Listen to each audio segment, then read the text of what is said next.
Setelah diputuskan bahwa kami akan berlayar ke Italia, maka Paulus dan beberapa orang tahanan lain diserahkan kepada seorang perwira yang bernama Julius dari pasukan Kaisar. Kami naik ke sebuah kapal dari Adramyttium yang akan berangkat ke pelabuhan-pelabuhan di sepanjang pantai Asia, lalu kami bertolak.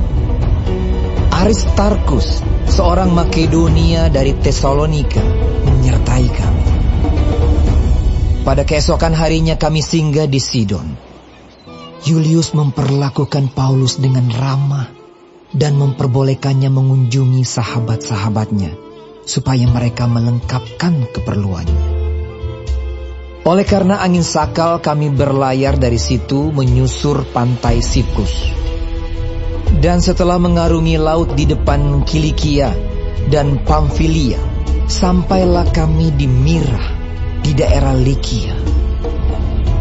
Di situ perwira kami menemukan sebuah kapal dari Alexandria yang hendak berlayar ke Italia. Ia memindahkan kami ke kapal itu. Selama beberapa hari berlayar, kami hampir-hampir tidak maju, dan dengan susah payah kami mendekati Knidus. Karena angin tetap tidak baik, kami menyusur pantai Kreta melewati Tanjung Salmone. Sesudah kami dengan susah payah melewati tanjung itu, sampailah kami di sebuah tempat bernama Pelabuhan Indah dekat kota Lasea. Sementara itu sudah banyak waktu yang hilang. Waktu puasa sudah lampau dan sudah berbahaya untuk melanjutkan pelayaran. Sebab itu Paulus memperingatkan mereka. Katanya, "Saudara-saudara, aku lihat bahwa pelayaran kita akan mendatangkan kesukaran-kesukaran dan kerugian besar. Bukan saja bagi muatan dan kapal, tetapi juga bagi nyawa kita." Tetapi perwira itu lebih percaya kepada jurumudi dan nakhoda daripada kepada perkataan Paulus.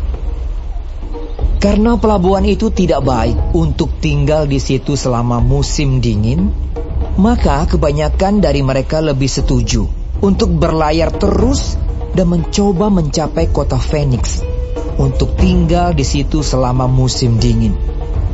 Kota Phoenix adalah sebuah pelabuhan pulau Kreta yang terbuka ke arah barat daya dan ke arah barat laut. Pada waktu itu, angin sepoi-sepoi bertiup dari selatan. Mereka menyangka bahwa maksud mereka sudah tentu akan tercapai. Mereka membongkar sau, lalu berlayar dekat sekali menyusur pantai Kreta. Tetapi tidak berapa lama kemudian turunlah dari arah pulau itu angin badai yang disebut angin timur laut. Kapal itu dilandanya dan tidak tahan menghadapi angin haluan. Karena itu kami menyerah saja dan membiarkan kapal kami terombang-ambing. Kemudian kami hanyut sampai ke pantai sebuah pulau kecil bernama Kauda. Dan di situ dengan susah payah kami dapat menguasai sekoci kapal itu. Dan setelah sekoci itu dinaikkan ke atas kapal, mereka memasang alat-alat penolong dengan meliliti kapal itu dengan tali. Dan karena takut terdampar di beting Sirtis, mereka menurunkan layar dan membiarkan kapal itu terapung-apung saja. Karena kami sangat hebat diombang-ambingkan angin badai, maka pada keesokan harinya mereka mulai membuang muatan kapal ke laut. Dan pada hari yang ketiga, mereka membuang alat-alat kapal dengan tangan mereka sendiri. Setelah beberapa hari lamanya baik matahari maupun bintang-bintang tidak kelihatan, dan angin badai yang dahsyat terus-menerus mengancam kami, akhirnya putuslah segala harapan kami untuk dapat menyelamatkan diri kami. Dan karena mereka beberapa lamanya tidak makan, berdirilah Paulus di tengah-tengah mereka dan berkata, Saudara-saudara, jika sekiranya nasihatku dituruti, supaya kita jangan berlayar dari kereta, kita pasti terpelihara dari kesukaran dan kerugian ini. Tetapi sekarang, juga dalam kesukaran ini, aku menasihatkan kamu supaya kamu tetap bertabah hati. Sebab tidak seorang pun di antara kamu yang akan binasa, kecuali kapal ini. Karena tadi malam, seorang malaikat dari Allah, yaitu dari Allah, yang aku sembah sebagai miliknya, berdiri di sisiku. Dan ia berkata, "Jangan takut, Paulus. Engkau harus menghadap Kaisar. Dan sesungguhnya, oleh karunia Allah, maka semua orang yang ada bersama-sama dengan engkau di kapal ini akan selamat karena engkau. Sebab itu, tabahkanlah hatimu, saudara-saudara. Karena aku percaya kepada Allah bahwa semuanya pasti terjadi sama seperti yang dinyatakan kepadaku. Namun kita harus mendamparkan kapal ini di salah satu pulau."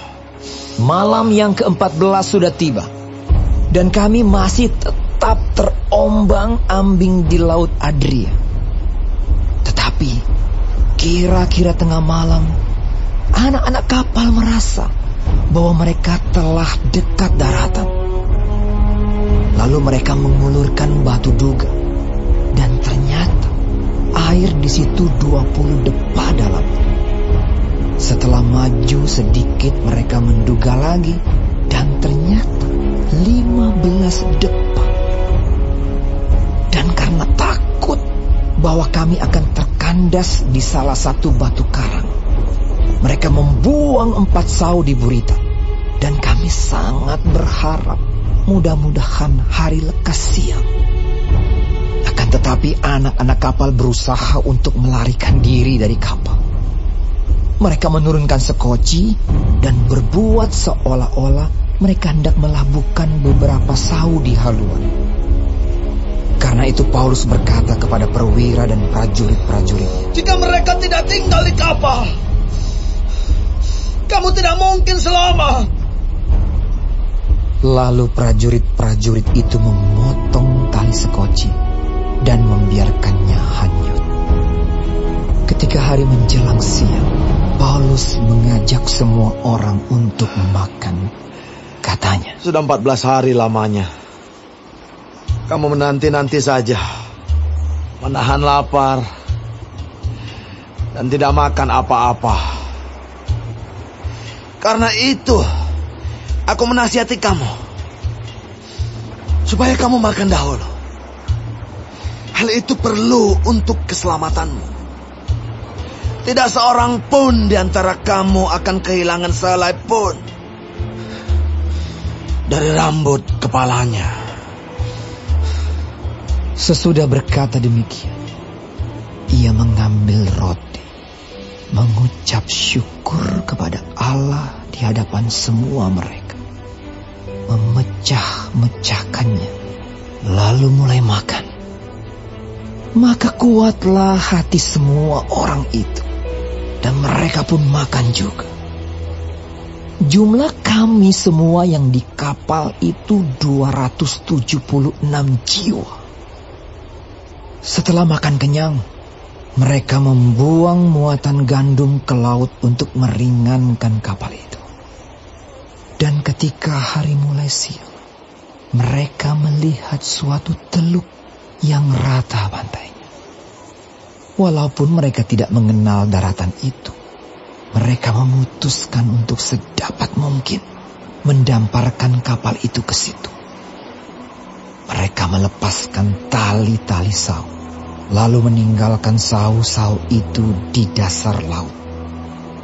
Sementara itu, mereka mengulurkan tali-tali kemudi, memasang layar topang, supaya angin meniup kapal itu menuju pantai. Tetapi mereka melanggar busung pasir, dan terkandaslah kapal itu. Haluannya terpasang kencang dan tidak dapat bergerak, dan buritannya hancur dipukul oleh gelombang yang hebat. Pada waktu itu, prajurit-prajurit bermaksud untuk membunuh tahanan-tahanan, supaya jangan ada seorang pun yang melarikan diri dengan berenang. Tetapi perwira itu ingin menyelamatkan Paulus. Karena itu ia menggagalkan maksud mereka dan memerintahkan supaya orang-orang yang pandai berenang lebih dahulu terjun ke laut dan naik ke darat, dan supaya orang-orang lain menyusul dengan mempergunakan papan atau pecahan-pecahan kapal. Demikianlah mereka semua selamat